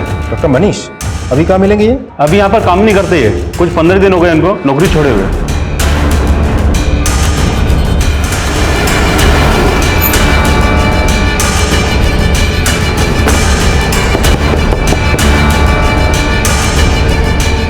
30 अक्टूबर को राशि की मौत हुई। राशि का केस आप ही देख रहे थे ना?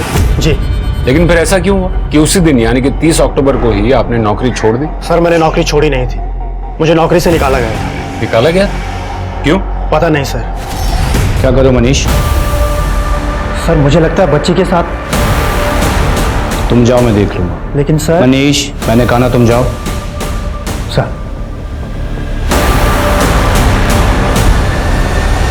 सर मैं श्योर तो नहीं हूं, लेकिन मैंने उस शाम को उसकी थाइस पर थोड़ा खून देखा था। और आपने ये बात पुलिस को बतानी जरूरी नहीं समझी? सर उसके बाद डॉक्टर दिनेश हैंडल कर रहे थे। वैसे सर ये बात मैंने राशि के चाचा गौतम को बताई थी।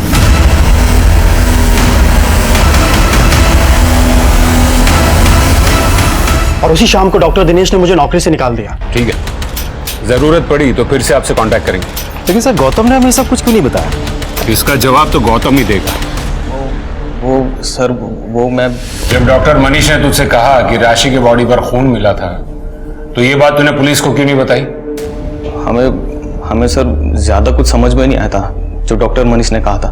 फिर बड़े वाले डॉक्टर ने कहा कि उनको हैजा है, तो सर हमको लगा कि बड़े वाले डॉक्टर को ज्यादा पता होगा, इसलिए ये बात हमने पुलिस से छुपाई थी सर। डॉक्टर मनीष को नौकरी से क्यों निकाला? सर डॉक्टर मनीष लापरवाह था, मैंने कई बार उसे वार्निंग दी, लेकिन उसकी लापरवाही में कोई फर्क नहीं पड़ा। आप ऐसे डॉक्टर की वजह से मैं अपने पेशेंट की जान खतरे में नहीं डाल सकता था, तो नौकरी से निकाल दिया उसे। भाई ये सब राशि के केस के चक्कर में तो नहीं किया? सर मैंने आपसे पहले ही कहा है, उसे हैजा हुआ था। डॉक्टर मनीष ने तो कहा था कि उसने राशि की बॉडी पर खून देखा था। हाँ सर था, वो बच्ची का महीना चालू था सर। राशि ने तो हमको नहीं बताया था साहब कि उसका महीना चल रहा था। अगर ऐसा होता तो हमें तो पता होता। उसको उन दिनों बहुत दर्द होता था। आप यकीन के साथ ये बात कह सकती? यकीन के साथ तो नहीं कह सकते। राशि की बॉडी घर में कहाँ मिली थी? घर के पीछे वाले हिस्से में साहब। यहाँ पड़ी थी हमारी राशि।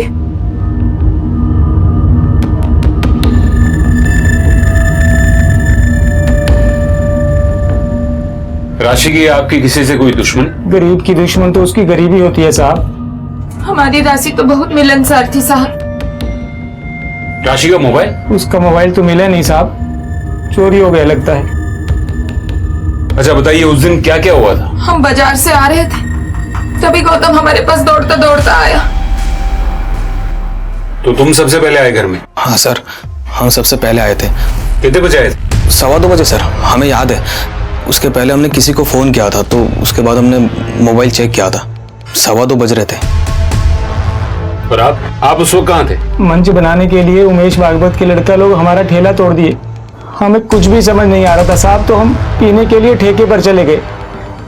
राशि के बारे में हमें बाद में पता चला। विवेक सर, फॉरेंसिक टीम को बुलाओ। राइट।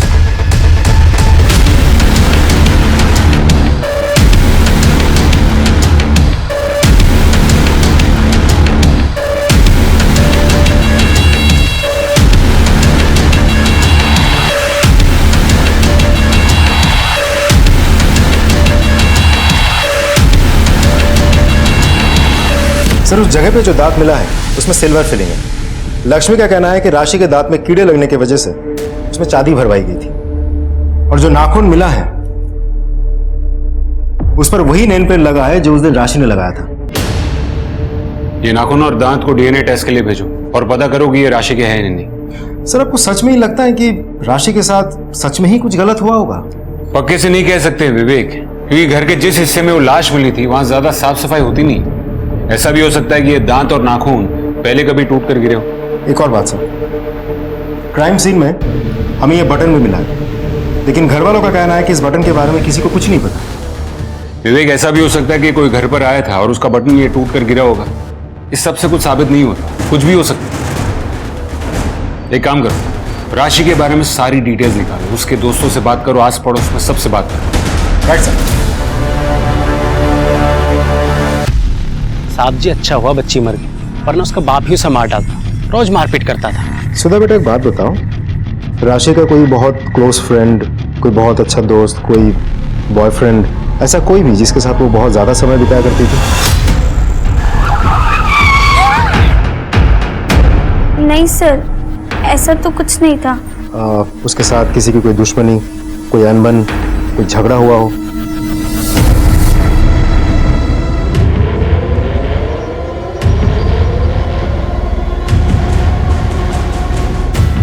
हाँ मैडम, उस दिन हमने किसी को घर में जाते हुए तो देखा था। केसरी रंग की चेक की शर्ट पहने हुए था। बाकी तो हम ज्यादा कुछ देख नहीं पाए। फिर सुनाई दिया कि बच्ची को हैजा हुआ और वो मर गई। सर, पड़ोस की एक औरत का कहना है कि जिस दिन राशि की मौत हुई थी उस दिन उसने एक आदमी को राशि के घर की तरफ जाते हुए देखा था। अच्छा? हाँ सर, उस औरत ने उस आदमी की शक्ल तो नहीं देखी, लेकिन इतना बताया था कि उस आदमी ने केसरी कलर की शर्ट पहनी थी, चेक शर्ट। और कुछ? सर, आसपास में सभी का कहना है कि लड़की का बाप लड़की को ज्यादा पसंद नहीं करता था। आए दिन लड़ाई झगड़ा मारपीट ये सब होती रहती थी। ये बाप की कुंडली निकालो सर। और बच्ची के मोबाइल के बारे में कुछ पता चला? सर, उसके मोबाइल को मैंने ट्रैक करके कॉल रिकॉर्ड्स निकालने के लिए कह दिया है। एक और बात सर, उस बच्ची के मोबाइल से एक वीडियो वायरल हुई थी उसके स्कूल टीचर की। मैं दिखाता हूँ सर, ये देखिए sir. KNOT Connaught, APPLE apply. Sir, इस वीडियो के वायरल होने के बाद स्कूल टीचर की बहुत बदनामी हुई थी। इसे स्कूल से भी निकाल दिया गया था। हाँ सर, राशि ने वीडियो बना के वायरल कर दिया था। तो गुस्सा तो बहुत आया होगा नहीं? हाँ सर, आया था, फिर शांत हो गया क्योंकि राशि ने खुद आके मुझसे माफी मांग ली थी। सॉरी सर, हमें नहीं पता था कि हमारी वजह से आपकी नौकरी चली जाएगी। वो वीडियो तो हमने सिर्फ मजाक में बना दिया था सर। नहीं राशि, इसमें तुम्हारी कोई गलती नहीं, ये सारी गलती हमारी है। अरे जो हम खुद नहीं जानते तो बच्चों को कैसे पढ़ा लिखा सकते हैं, और हम वही करेंगे जो हम अच्छे से कर सकते हैं। मैं क्या करता सर, बेरोजगारी इतनी बढ़ गई थी सर कि मैंने जुगाड़ लगा के टीचर की नौकरी की सर। मेरे पास कोई काम नहीं था।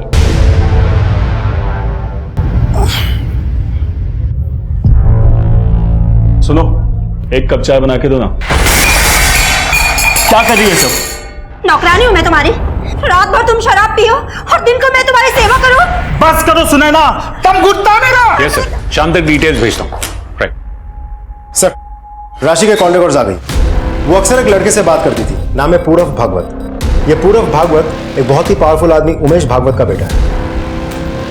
ये राशि पूरव भागवत से बात क्या करती होगी? सर, वो तो नहीं पता, लेकिन पूरव की बहन सुधा राशि की बेस्ट फ्रेंड थी। फिर तो ये भी हो सकता है कि सुधा अपने भाई का फोन यूज करती हो राशि से बात करने के लिए। हो तो सकता है सर, लेकिन एक इंपॉर्टेंट बात है, वो फोन जिससे बात होती थी वो अभी भी एक्टिव है, लेकिन दूसरे सिम से। दूसरा सिम? सर। किसका सिम? उसका चाचा गौतम। कुछ मिला? नहीं सर। आप क्या ढूंढ रहे हैं साहब? सर! हाँ विवेक, ये देखिए, ये तुम्हारा कमरा है? हाँ साहब, इसी का कमरा है। और ये राशि का मोबाइल है? हाँ हाँ साहब। राशि का मोबाइल तुम्हारे कमरे में क्यों छुपा है? बोल। सर वो राशि का चक्कर चल रहा था पूरब के साथ, और हम नहीं चाहते थे कि ये बात किसी को पता चले, इसलिए हमने ये फोन हमारे पास छुपा के रखा था सर। ये पूरब को उठाओ। सर, तो राशि और तुम्हारा अफेयर चल रहा था? सर, मैं राशि को बहुत लाइक करता था, वो भी मुझे लाइक करती थी, लेकिन फिर एक दिन अचानक से उसने मुझसे बात करना बंद कर दिया।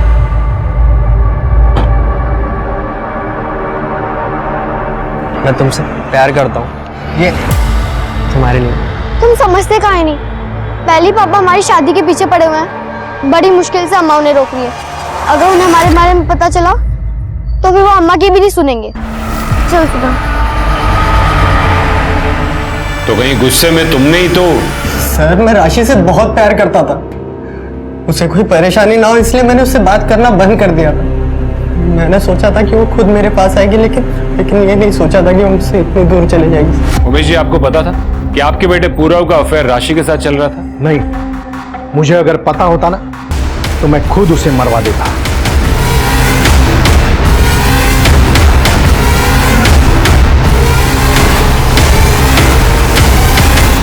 सर, ये बहुत पावरफुल आदमी है।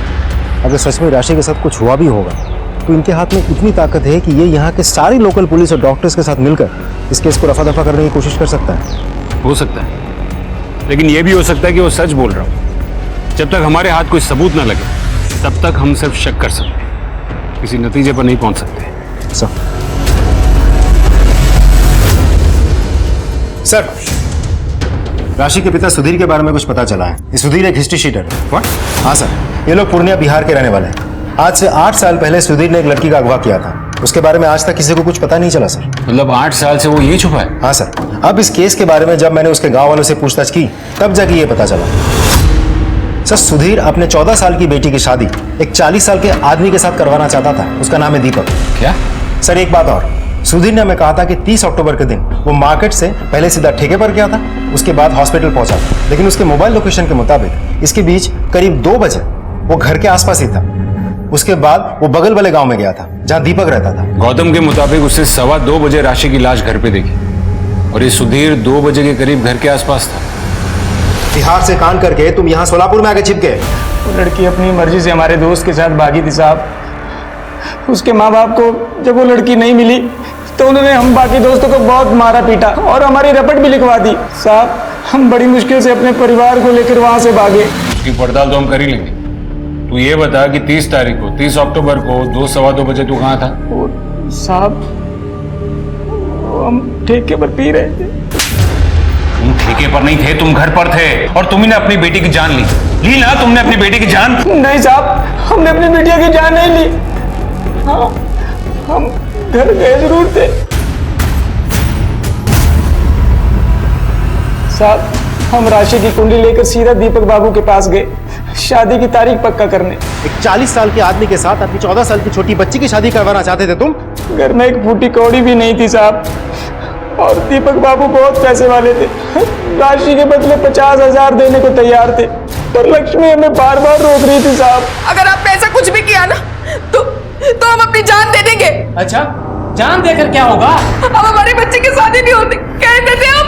आप ऐसी बातें मत कीजिए, समझे? भूल जाइए इस बारे में। हमको पता चला कि तू अपनी बेटी से बहुत नफरत करता था, उसे मारता पीटता था।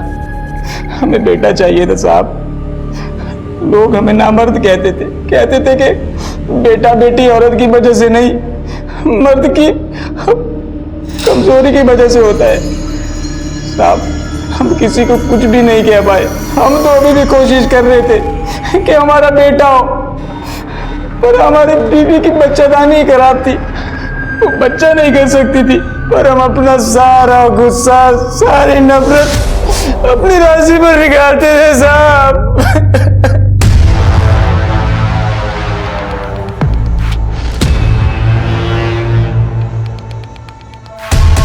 सर, डीएनए रिपोर्ट आ गई है। वो दांत और नाखून राशि के ही थे। डीएनए से तो कंफर्म हो गया, लेकिन ये कैसे कंफर्म करेंगे कि राशि के साथ वाकई में कुछ हुआ था? विवेक, हम कुछ तो मिस कर रहे हैं। या तो इनमें से कोई जानबूझकर हमसे कुछ छुपा रहा है या फिर सच में यहां पर किसी को कुछ भी नहीं पता। एक काम करते हैं विवेक, राशि की मौत की गुत्थी को सुलझाने की एक आखिरी कोशिश करते हैं। 30 अक्टूबर को इस शहर में, खास करके राशि के घर के आसपास क्या हुआ था वो सारा डेटा निकालो। शादी, मुंडन, गोद भराई, चोरी के मामले, सारी चीजें खंगालो और देखो कि यहाँ क्या क्या हुआ और खास करके राशि के घर के आसपास कौन कौन देखा गया। Right sir. सर, राशि के मोबाइल से कुछ रिलेटेड मैसेज रिकवर किए गए हैं। हमको चुमा दोगी? बहुत अच्छी लगती हो तुम हमको। कभी मेरे साथ एक रात गुजारो। ये मैसेजेस पूर्व के नंबर से आए? नहीं सर, राशि के चाचा गौतम के नंबर से। सर मुझे माफ कर दीजिए सर, राशि मुझे अच्छी लगती थी सर। हो सकता है कि राशि की माँ लक्ष्मी जो कह रही थी वो सच हो सकता है कि वाकई में राशि के साथ बहुत बुरा हुआ हो और वो बुरा तूने किया हो। वो तूने राशि का रेप करके उसको मार डाला। मैंने उसको नहीं मारा सर, मैंने नहीं मारा सर उसको। तब तक इसकी ठुकाई करो जब तक सच अपने आप इसके मुंह से निकलने ना लगे। पुलिस ने गौतम से कड़ी पूछताछ की, लेकिन वो ये मानने को तैयार नहीं था कि उसने कुछ भी किया। पुलिस ने गौतम, सुधीर और पूरब की अच्छे से छानबीन भी की, लेकिन उनके हाथ कुछ नहीं लगा। उन्हें लगा था कि राशि का केस पुलिस फाइल्स में कहीं खो कर रह जाएगा, लेकिन कुछ ऐसा हुआ जिसने छानबीन को एक नई दिशा दी थी। सर, 30 अक्टूबर के दिन भर का डेटा निकाला, बाकी सब कुछ तो नॉर्मल था, लेकिन उस दिन यहाँ सोलापुर में एक आदमी पकड़ा गया था। नाम है प्रभात। ये प्रभात 29 अक्टूबर को अपनी वाइफ का मर्डर करके उसके बॉडी के 8 टुकड़े करके अलग अलग जगह डंप कर रहा था। यहाँ सोलापुर से भी उसके बॉडी के 3 टुकड़े बरामद किए गए थे। फिर पुलिस ने उसे सोलापुर हाईवे के पास से गिरफ्तार किया। तो सर, प्रभात अपनी वाइफ के बॉडी के टुकड़े जहां डंप कर रहा था वो राशि के घर के पास ही है। और जिस वक्त वो डंप कर रहा था उसी वक्त राशि की मौत हुई। सिर्फ अपनी बीवी का खून किया था या किसी और का भी? मेरी बीवी को मारने में बहुत देर कर दी मैंने। इतना चकचक करती थी, दिन रात का लड़ाई झगड़ा, तंग आ गया था इसलिए मार दिया। और किसी को क्यों मारूंगा साहब? जब तुम अपनी बीवी के शरीर के टुकड़ों को दफना रहे थे उसी वक्त उसी एरिया में एक और लड़की की मौत हुई थी। ये कोई इत्तेफाक नहीं हो सकता। साहब मैंने एक बच्ची की मौत के बारे में सुना था। और हाँ साहब, आप इसे इत्तेफाक समझो या कुछ और, लेकिन उस टाइम पर मैं वहीं था। लेकिन उस बच्ची को मारने में मेरा हाथ नहीं साहब। तो वहां पर एक गाड़ी देखी थी बच्ची के घर के पास में, व्हाइट कलर की एसयूवी कार थी। विवेक, ये व्हाइट एसयूवी के बारे में पता करो और देखो कि उस दिन उस एरिया में ऐसी कौन सी एसयूवी थी। Right sir.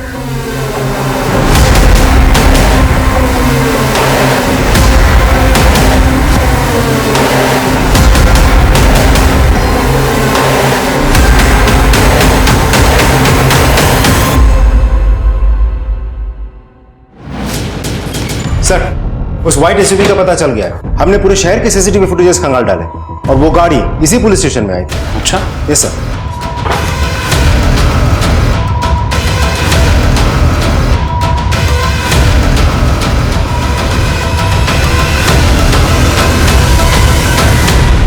इसकी यही सज्जन सिंह पुणे में रहता है, उमेश भागवत का खास है। सर आपको मैं कुछ और भी दिखाना चाहता हूँ।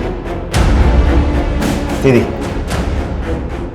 देखिए सर, इस गाड़ी के यहां आने के 10 मिनट बाद ही पुरोहित बाहर निकलता है केसरी कलर की चेक शर्ट पहन के, और आधे घंटे बाद जब वापस लौट के आता है ये देखिए तब तक उसकी शर्ट बदल चुकी होती है।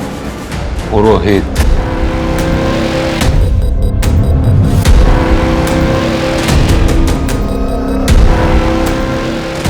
सर राशि के घर में जो बटन मिला था वो इसी शर्ट का है। ये देखिए सेम बटन, और इस शर्ट में ब्लड मार्क्स भी है।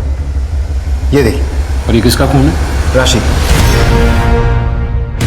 और राशि की लाश जिस कमरे से मिली वहां हमें यूरिन के ट्रेसेस भी मिले, और वो यूरिन के सैंपल्स तुम्हारे सैंपल से मैच करते हैं। तुम लोगों ने मिलकर किया ना ये? और उमेश ने कहा था ना करने के लिए? नहीं, उमेश भाई ने नहीं कहा था ये करने के लिए, लेकिन मना भी नहीं किया था। अरे उमेश भाई, इन लोगों की इतनी औकात जो बगल में आके बैठेंगे। आपका राज ना तभी तक है जब तक ये लोग डर के रह रहे हैं। तुझे बुरा लगा क्या? अरे आपका लिहाज नहीं होता ना तो दिखा दो। तुम्हें किसने रोका? उमेश भाई के आदमियों ने मंच बनाने के लिए बवाल कर दिया था, तोड़फोड़ कर दी थी। वहीं से उस लड़की को हमने घर वापस जाते हुए देखा। वहां से हम सीधे थाने आए और पुरोहित को सब कुछ बताया। अरे तुम लोगों को बच्ची को जिंदा छोड़ना ही नहीं चाहिए था। तो कोई बात नहीं, टेंशन नहीं लो, मैं संभालेगा, ठीक है?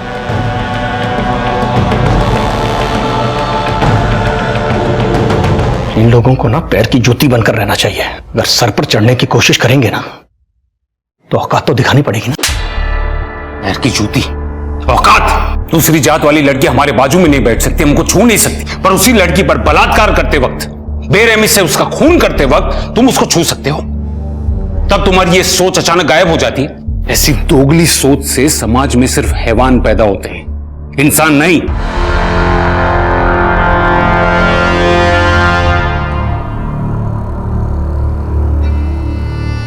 माना जाता है कि आज से 6 लाख साल पहले मानव का विकास शुरू हुआ था, इवोल्यूशन हुआ था। उससे पहले तक हम किसी भी आम जंगली जानवर की तरह थे।